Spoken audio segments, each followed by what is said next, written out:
Sorry.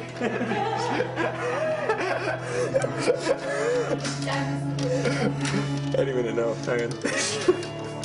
3, 2, 1, tumble.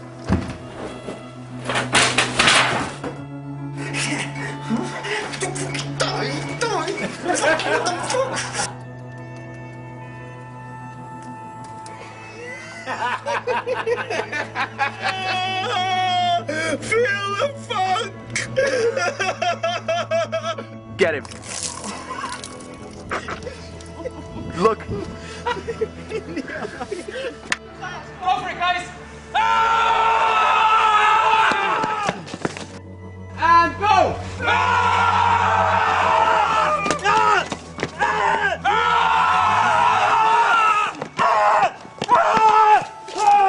Let's do another one.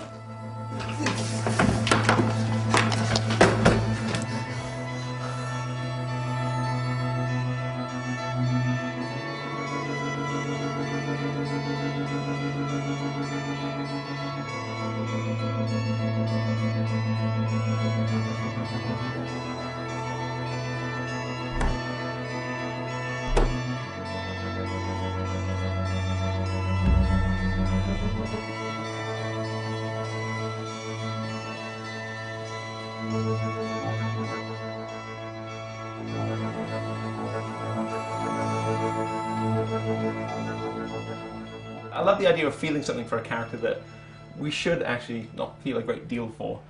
And there's something about that. That's definitely where I think the idea for Colin started.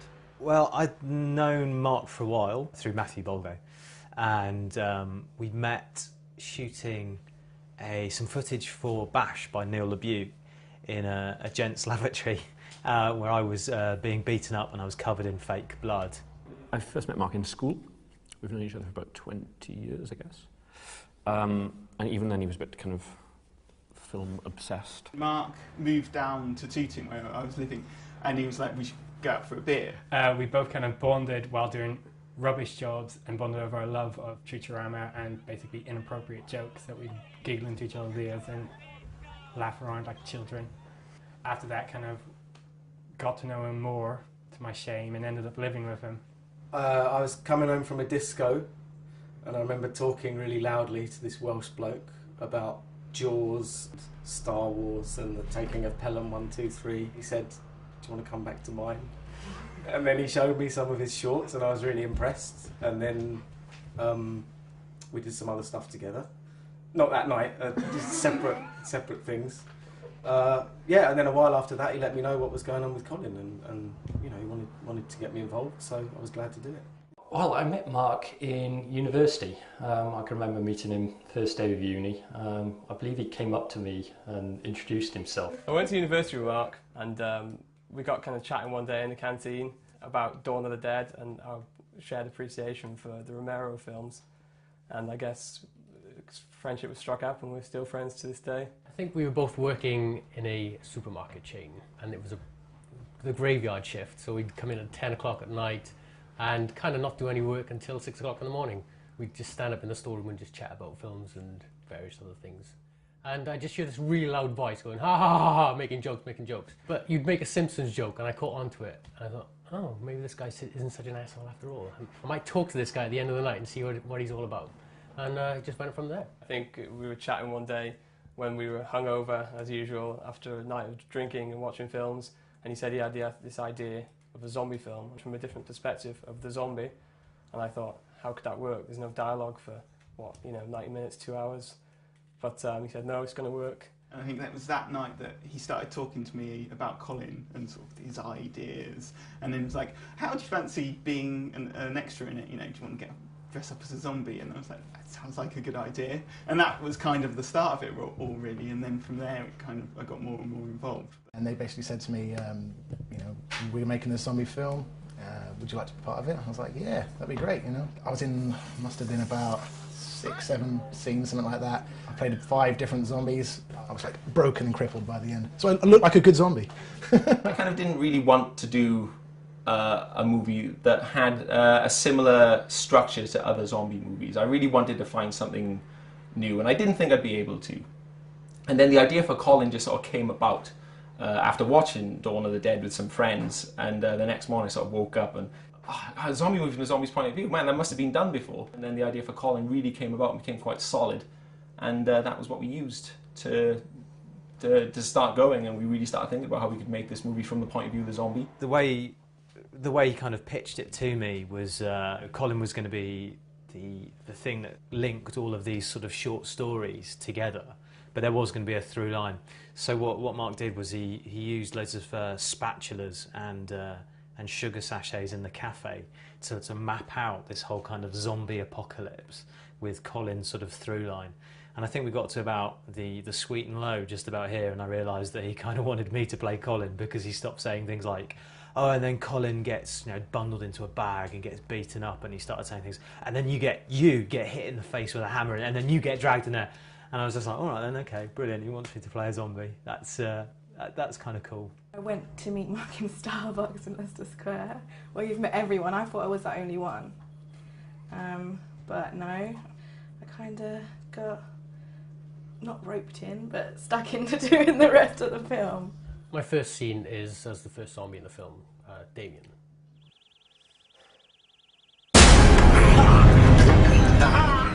Which is my biggest scene. You actually get to see my face in that one.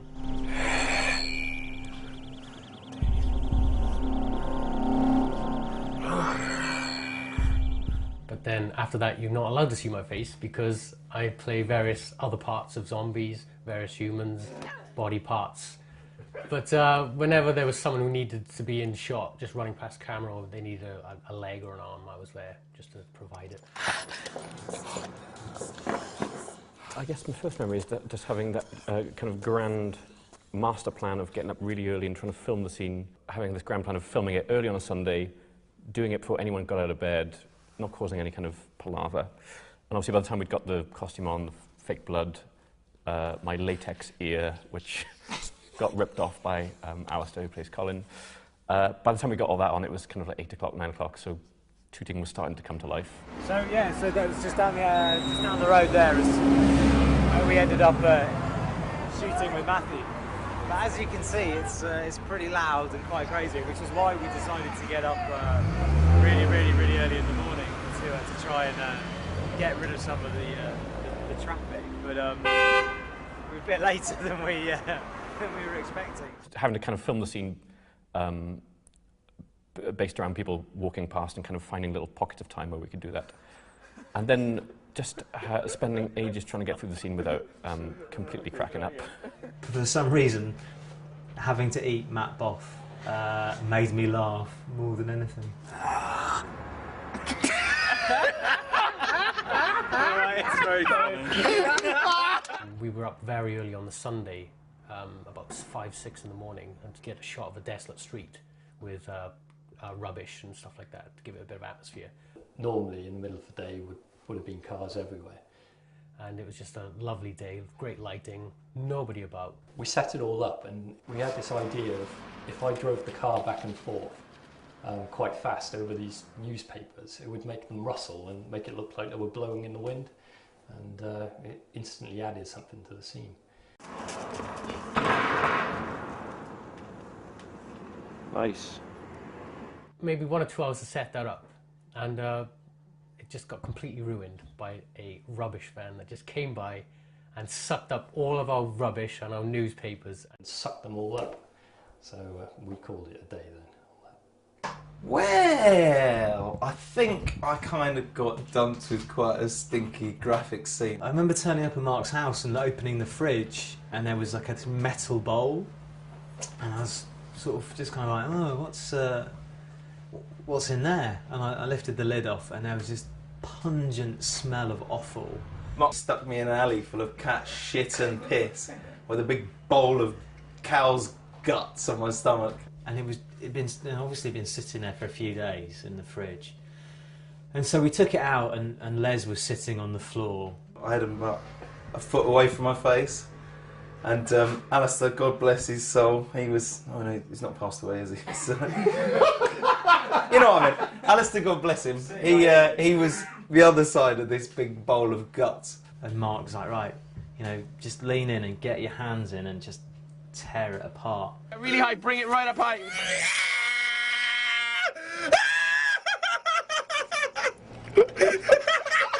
He bared up really well, and I just started dry gagging. Bring it higher, bring it higher, bring it higher, bring it higher. Are you puking? I have Rich. Bring it higher, bring it higher. Because I was leaning right into it, and I was just getting 2 nostrilfuls of really horrible offal smell. Hey, higher, higher, higher.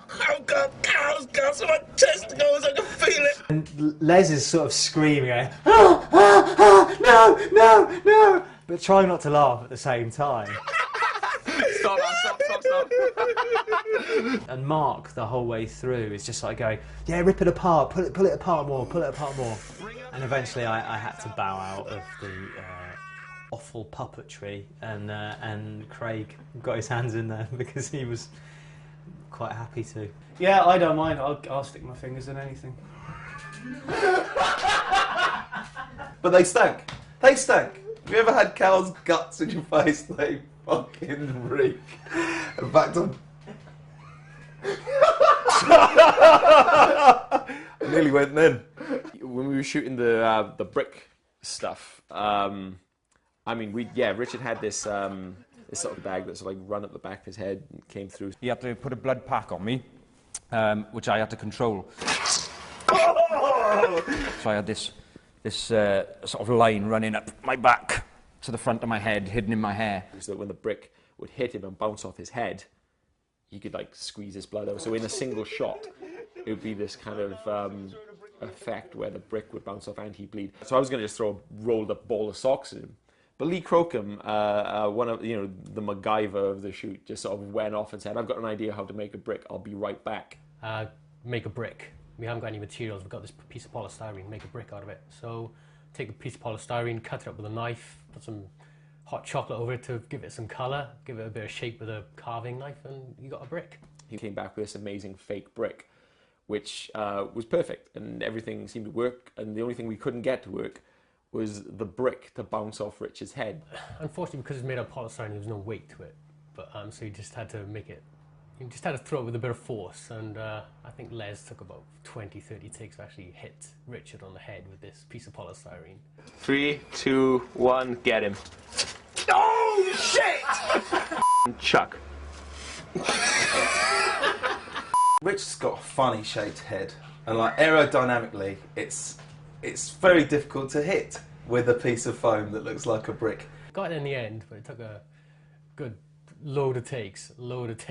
He's so close to him that his fingers crept into shot, and I had to airbrush them out. And I'm so bad at airbrushing that I blurred the shot so bad. If you go through it frame by frame, you can actually see how wonky my replaced shots are. And every time we got one on shot, it'd start pissing itself. Go.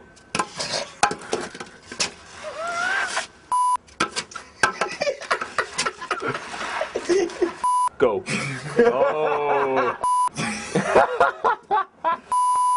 I guess the siege scene was just, it was chaos. I mean, it was like the apocalypse at the time. And with that particular scene, we threw ourselves into the deep end, I think. We started filming, it was the first weekend of filming, wasn't it? A call from Mark goes, I'm going to be shooting a big zombie fight scene in my house. I need bodies. You available? And I went, yeah. So as usual, hop on a train, make my way to London.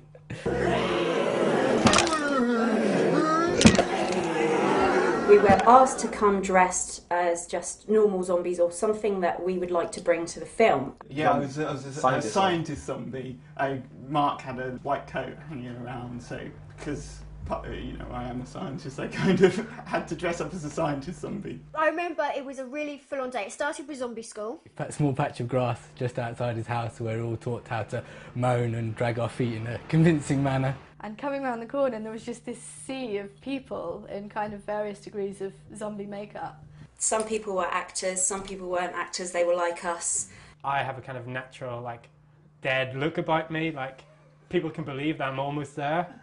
So I was kind of leading the zombie school, kind of teaching people how to break a limb. All of us got together and worked out the best way, how we're going to attack and what we're going to put people in groups. But I got a bit upset because there was a few people already made up, and I was just wearing this old shirt, and I thought, this is no good. So I ripped it open and set fire to it and then rolled around the dirt for about 20 minutes and no one noticed. I just went, what's the point? We choreographed the scene as well outside beforehand, didn't we? Yeah, we went right at it. And spent 2 days filming in the house. You hear action and everything would be going on around you and everything was choreographed and timed. It was like roasting hot in August. It was like people had crammed into this tiny flat. So yeah, so we were filming in the house and scientist zombie got hit in the face about 6 times. You got So I had an umbrella and I was just like, on the crack, back and I swings got you were him catching like. And I was next to, I think, the umbrella coming up through the stomach. That was next to me. And then behind me, we had intestines being pulled out. Yeah, and we had all the mince.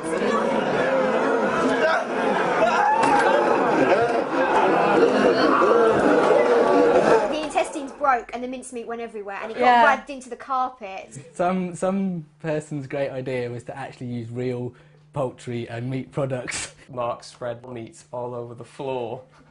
And all over the walls. Now this kind of happened on the first day, about halfway through the day.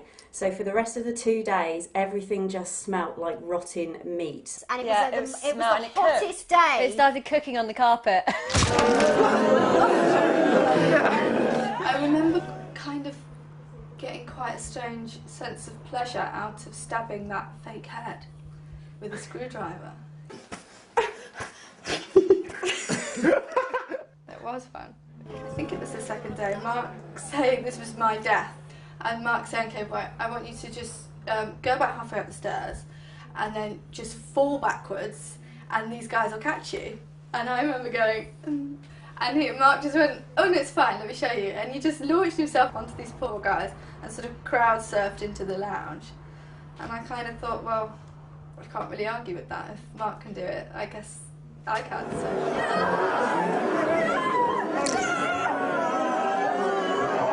Sound effects of like Arnie, like people going, surreal.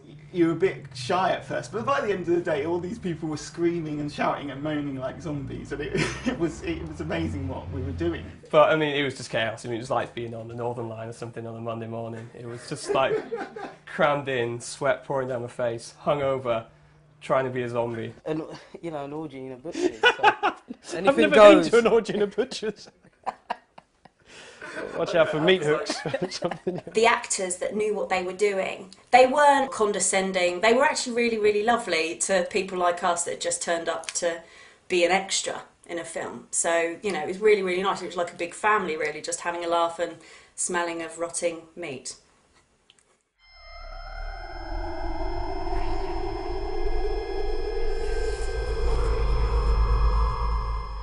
One of the first scenes we looked at logistically was the basement scene. When I was writing, that was the one scene where I didn't have a location in mind. There were very specific elements to that scene that we needed for the sequence to work. We needed it to have a trapdoor for Colin to get into. We needed to have some stairs that would lead up, but there'd be walls on either side. So what we had to do was we had to construct that set in the edit. We did what we normally do, which was we just turned up at somebody's house and kind of took over for the weekend. Owen's mum, she just kind of disappeared and was just like, okay, off you go. And all the makeup crew were there. And then we just went out to that dirty shed and moved all the furniture from one side of the shed to another to give ourselves a bit of space. I really enjoyed doing that scene. It was, especially with the girls, like, you know, they were obviously all bound and blind and things, and trying to help them out as much as you could as well. I was blind for the day, and it took about, you know, I think it was 2 hours to put all the makeup on, and I was the first one to have my eyes covered up, so I had a very long time being blind. We were in makeup for hours in the morning, having our eyes made to look like they're gouged out, so we're completely blinded. Jess, who came along for that day, actually come up with a wonderful way of thinking about how we could do it, and she stuck like cotton wool pads over the eyes, which is quite good because it protects the girl's eyes, and then threaded through the black thread that we used, and we just painted them up afterwards. The bulk of what we shot there was in a house that was barely standing, like a shed that was barely standing in Teddington. That was a good weekend. That was I have to say that was possibly the only time I skived from work while we were making Colin, because I'd run out of holiday. That was when Damien's dad came down. He's not an actor. We couldn't find any actors of that age who were kind of willing to do anything for free, so Damien pulled him out of the pub and he came on down and gave it his best shot, and he was great, but he was very disturbed at the way his character manhandles Kate. Aidan was telling me that he was really bothered about it. He was saying, oh, she looked so scared when I was strangling her. And I wasn't. The first day, I had no idea where I was filming. We've kind of tweaked it and things and made ways of how to work around the blindness. I think I remember Mark saying, follow my voice or something like that, because obviously we couldn't see. And there's a bit where Kate has to walk past me and I have to grab her. But I can't see her to know where to grab, so at first I was like missing and stuff. And you said to Kate, oh, make a noise so Sarah knows where you are to grab. And Kate starts barking and just things like that, so how to work when you're basically blind. And then we got everybody and piled them all into a car and drove back to Putney to Mark's girlfriend's then house. The house my girlfriend was living in at the time had some stairs that suited perfectly. Because she had the spooky stairway into her cellar. So that's actually two different locations. We didn't take the makeup off, so there were just three girls with their eyes sewn shut, sitting in the back of cars, covered in fake blood.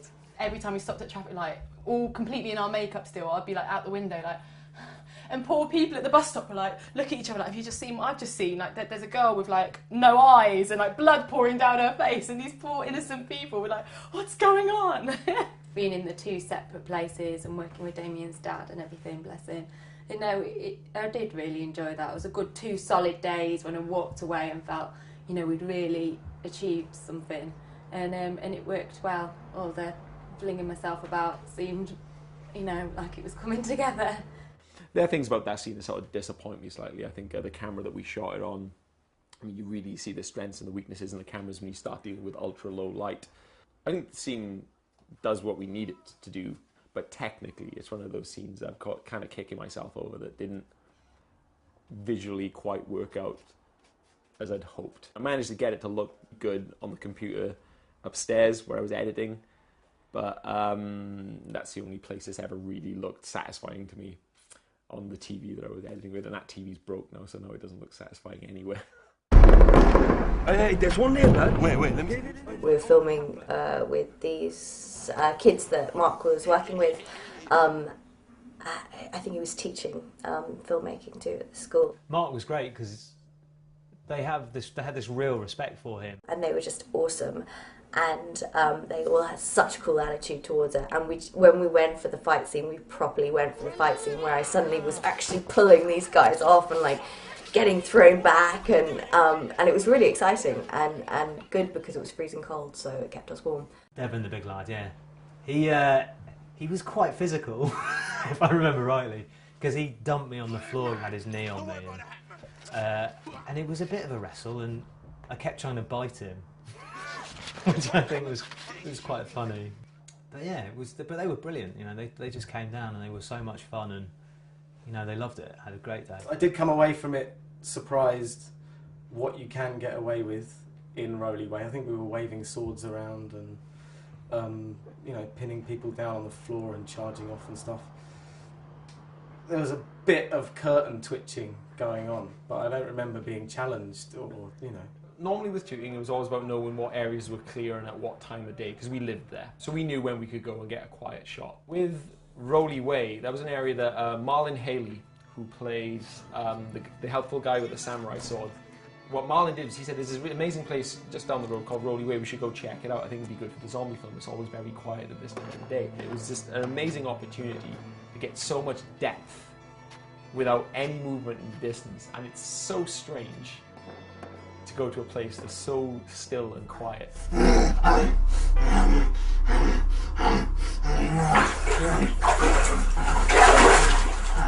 Although I had worked with Alistair, having known him at drama school, I've had that relationship with him. It was the first time we could actually, as actors, connect.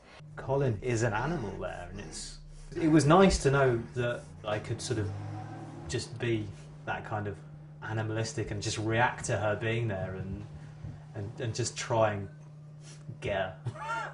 Because I was tied to the pole, and it would come down literally every 10 seconds. Oh shit!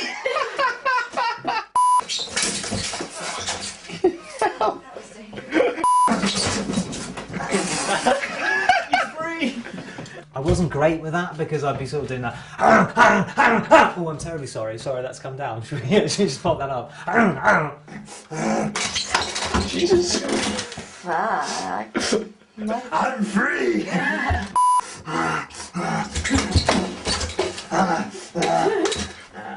Alistair he's so scary as Colin, and so whenever that thing came down and I was like in the moment, I would be like, "Oh, it's broken free,"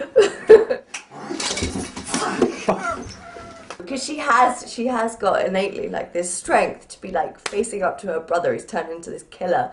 But yeah, no chance if he's not tied up. I didn't really see it as a horror film. I just saw it as this girl who had lost her brother, and that was just testament to the way Mark let us completely go for it and play, and I've never felt more relaxed when someone said action. With Mark and Alistair's relationship was like Alistair wasn't alone in playing Colin, because Mark knew him through and through as well, and they would both attack a scene with the same kind of, they would come through the same values, which was Colin's values. I've never seen an actor and director gel so well. It was pretty impressive.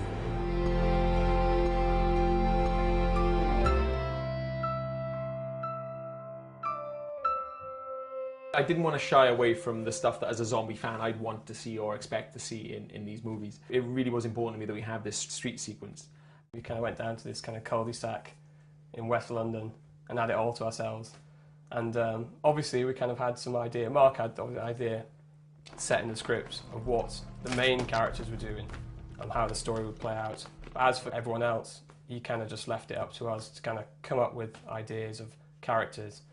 Which was fun because I played a human. I think I was lieutenant. I got a rank I didn't even know about, which I'd thank Mark for. I'm going to put that. I'll put it in my CV. What, did you have glasses on? You had some sort of I'd goggles. workman glasses on. I had this jacket. I don't know where the hell I got it from, but it covered everything up but your nose. I got gloves. I duct taped them on. There's a bunch of weapons in the living room, and it's like paint stripping boiler suit.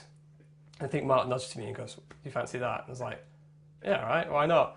Put it on, and everyone just stopped. The makeup people stopped doing their work and just turned around, pointed, and started howling with laughter at me. And I thought, this is brilliant. This is great. I'm going to get noticed with this. So Boiler Suit was born. Boiler Suit Guy was born from that moment. And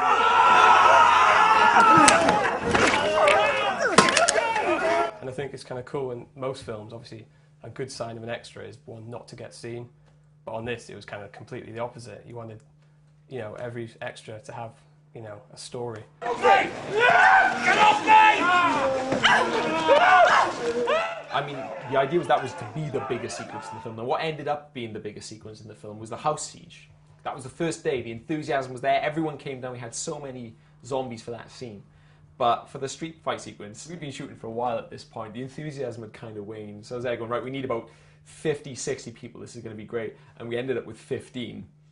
Half of which needed to be zombies. So you have to find ways to shoot that so that an audience will believe it. Well, what we do is we'd have the actors selected to play humans filling the frame. Then we'd have the zombies sort of come a little bit closer to the camera and run back and forth. So that you couldn't see that they were zombies, you wouldn't see their faces. Because of their energy, you'd assume they were humans. So they'd run back and forth. And then there were these kids watching us film. So you'd say, "Hey kid, come here." Run back and forth right close to the lens so we just got this sense of movement. And you cut enough shots like that together, and it looks like there's a lot of people. And that's how we did the street fight sequence. I mean, we didn't have a choice. Most of these guys are my friends, they're not trained actors. So the camera needed to play its part. So we needed the camera to be quite visceral and energetic. If that camera would have been smoothly gliding through this shot, you would have seen some shit acting going, "Ah, oh, it's a zombie." But that shakiness kind of kept the energy alive and allowed it to feel quite angry and aggressive.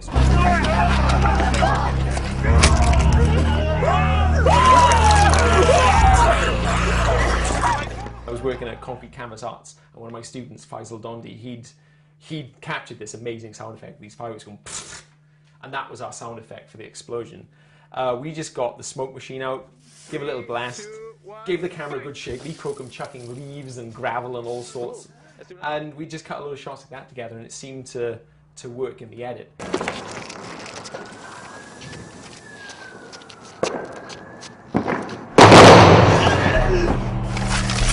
I remember I do this scene with Annabelle, and she's a zombie, and I've got this big stick. There was no safe way of jamming a pole in someone's eye. We could have used reverse. You know, we could have had it in her eye and then gone 3, 2, 1, and then taken it out and then played it in reverse and maybe sped it up a little bit. That would work. But what we did instead was, and this is a good way to get around not being able to get the impact shots that you kind of want. As Sarah brings the thing down, there's just that sound effect. About 5 frames of Annabelle with the pole in her eye, and then we cut to another angle of the eye gushing blood. And it's amazing. You just go through it frame by frame.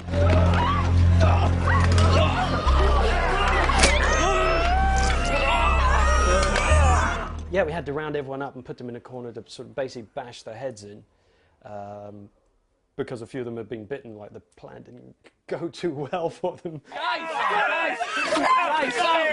I'm backed into the corner, and it genuinely was quite scary. Everyone's like, ah, and you know, they're beating the wall with a stick, and I literally was cowering. I had like my blood pump squirting blood out of my neck, and I was screeching like a maniac. Let me have a look. Can we do that again? Can we do that again?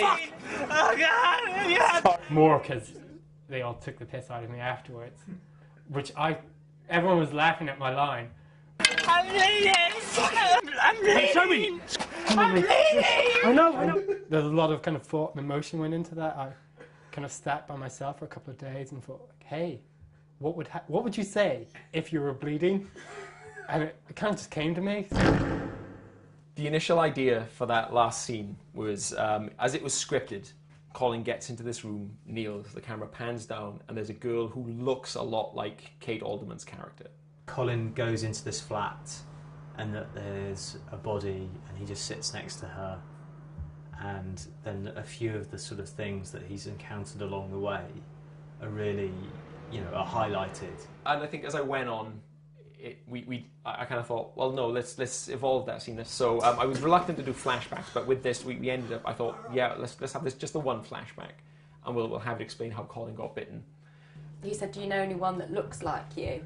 And to be fair, Leanne was probably the first person that popped into my mind, because when we was younger, I've known her for years, and when we were younger we used to go out and pretend we were sisters. We had this big, I don't know why, there's not much point to it, but we used to pretend we were sisters and we used to go over a night out. A friend of mine, Kate Alderman, got in touch with me and said, I'm working on this movie and, basically there's another part going, it's apparently going to be a really good role, no one really knows anything about it, but would you be up for coming down and seeing Mark?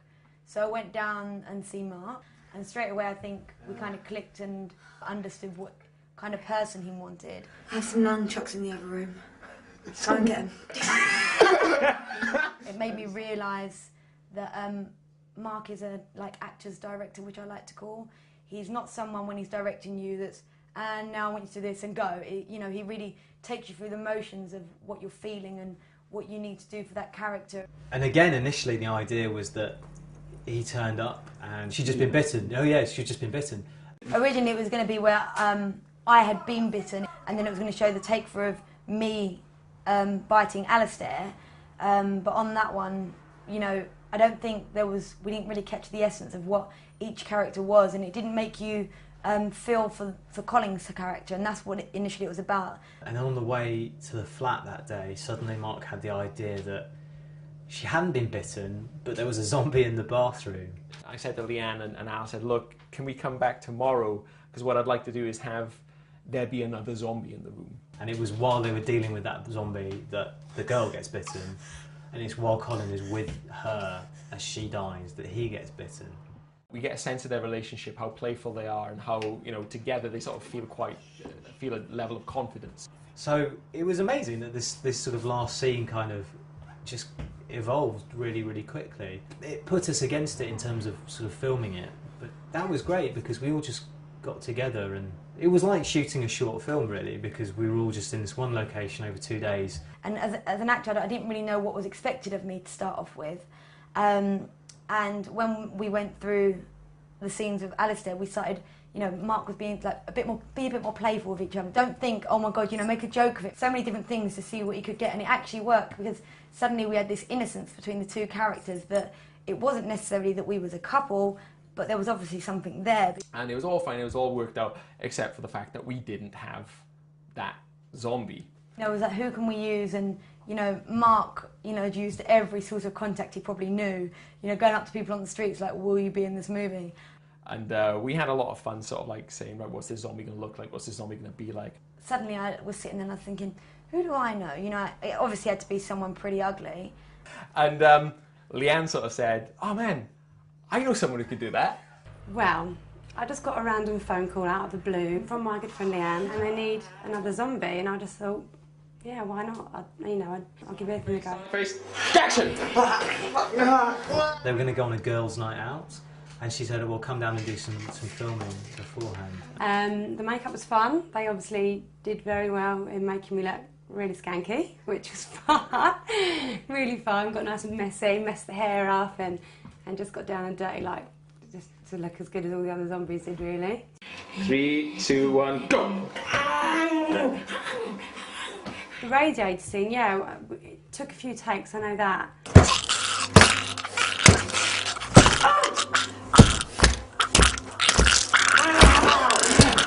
There was a lot of cushioning and a lot of sort of careful cooperation, really. To be honest, considering how physically violent the film or the scene was, we all came off all right. So we had that bit of fun, and then we got into this, the fact that, I mean, hopefully it was to distract people from the fact that they assume they're going to see Colin getting bitten. Instead we see Leanne bitten, and we're so involved with that character slowly dying that we kind of hopefully forget why we're there. It's interesting to hear people assume that Leanne's character is Colin's girlfriend. We never really state that in the film, and it's nice that their chemistry is so tight people assume that they're a couple, and that's just amazing performances they did. Sometimes Mark would ask me to push it a certain way, and then sometimes I'd be saying, you know, can I do this? And there was always something in between, I think, that we both really liked.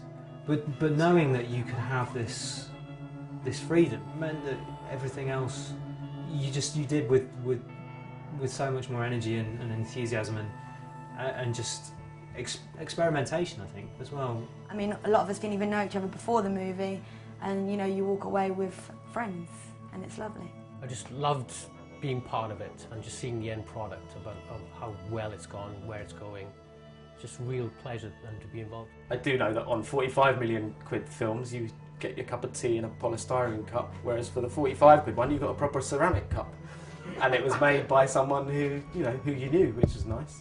But yeah, I mean, and it was amazing. It was like the trip of a lifetime. I get to be in that kind of circus almost. It was just like something, you know, never experience again. Or maybe I will in the next film, if he gives me a little part, maybe. This movie was a wicked idea, and it was something that I thought could really work, and something I definitely want to be involved in.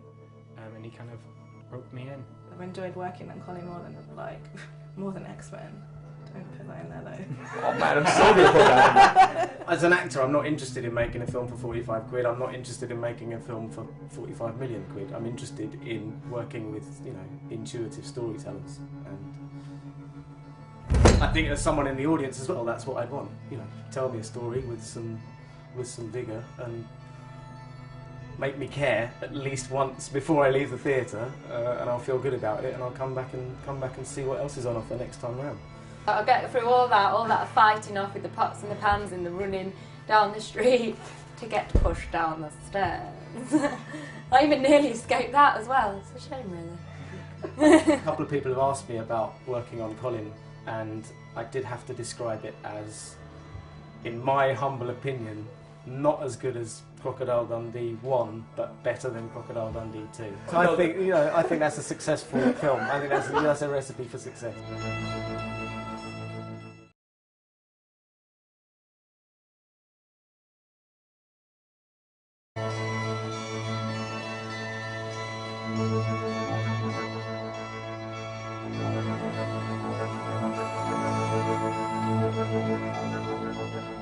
I love the idea of feeling something for a character that we should actually not feel a great deal for. And there's something about that. That's definitely where I think the idea for Colin started. Well, I'd known Mark for a while through Matthew Bolday, and we met shooting some footage for Bash by Neil LeBeau in a gents' lavatory where I was being beaten up and I was covered in fake blood. I first met Mark in school. We've known each other for about 20 years, I guess. And even then he was a bit kind of film obsessed. Mark moved down to Tooting where I was living and he was like, we should go out for a beer. We both kind of bonded while doing rubbish jobs and bonded over our love of Futurama and basically inappropriate jokes that we'd giggle into each other's ears and laugh around like children. After that, kind of got to know him more to my shame and ended up living with him. I was coming home from a disco and I remember talking really loudly to this Welsh bloke about Jaws, Star Wars and the taking of Pelham 1, 2, 3. He said, do you want to come back to mine?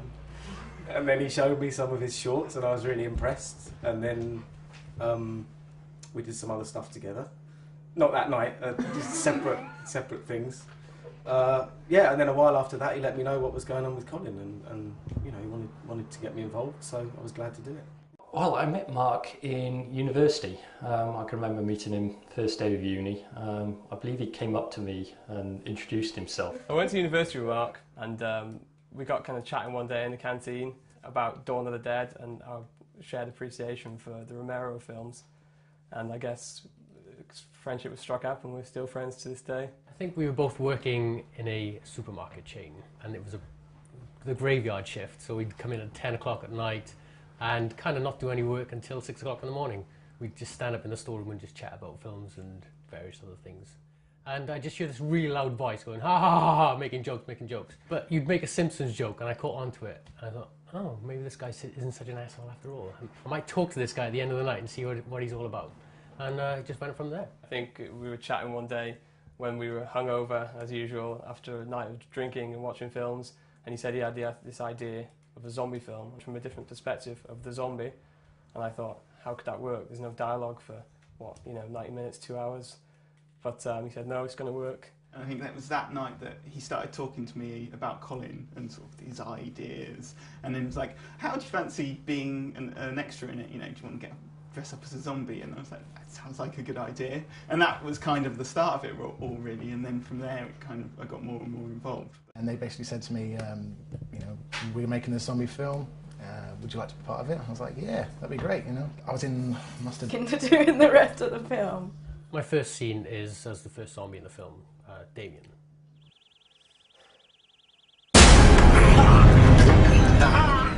Which is my biggest scene. You actually get to see my face in that one.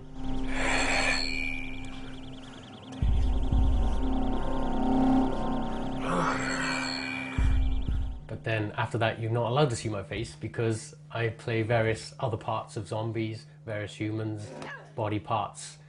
But whenever there was someone who needed to be in shot, just running past camera, or they needed a leg or an arm, I was there just to provide it. I guess my first memory is just having that kind of grand master plan of getting up really early and trying to film the scene, having this grand plan of filming it early on a Sunday, doing it before anyone got out of bed, not causing any kind of palaver. And obviously by the time we'd got the costume on, the fake blood, my latex ear, which got ripped off by Alistair, who plays Colin. By the time we got all that on, it was kind of like 8 o'clock, 9 o'clock, so Tooting was starting to come to life.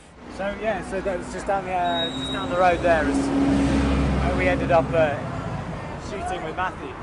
But as you can see, it's pretty loud and quite crazy, which is why we decided to get up really early in the morning to try and get rid of some of the traffic. But we're a bit later than we were expecting. Having to kind of film the scene.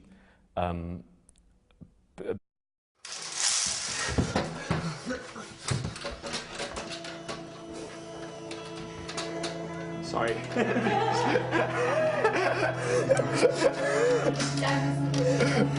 Any minute now, hang on. 3, 2, 1, tumble.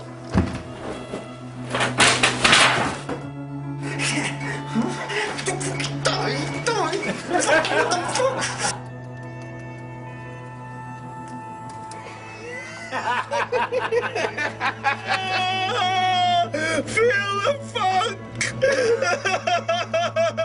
Get him. Look. Go for it, guys!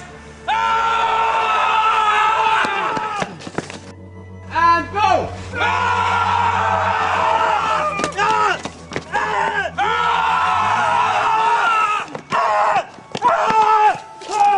Let's do another one.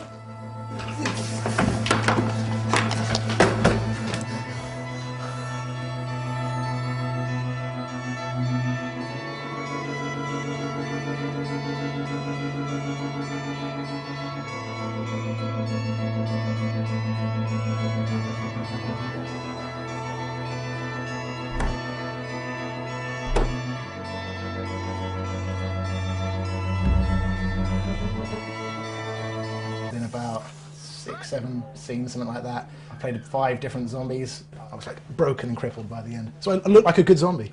I kind of didn't really want to do a movie that had a similar structure to other zombie movies. I really wanted to find something new, and I didn't think I'd be able to.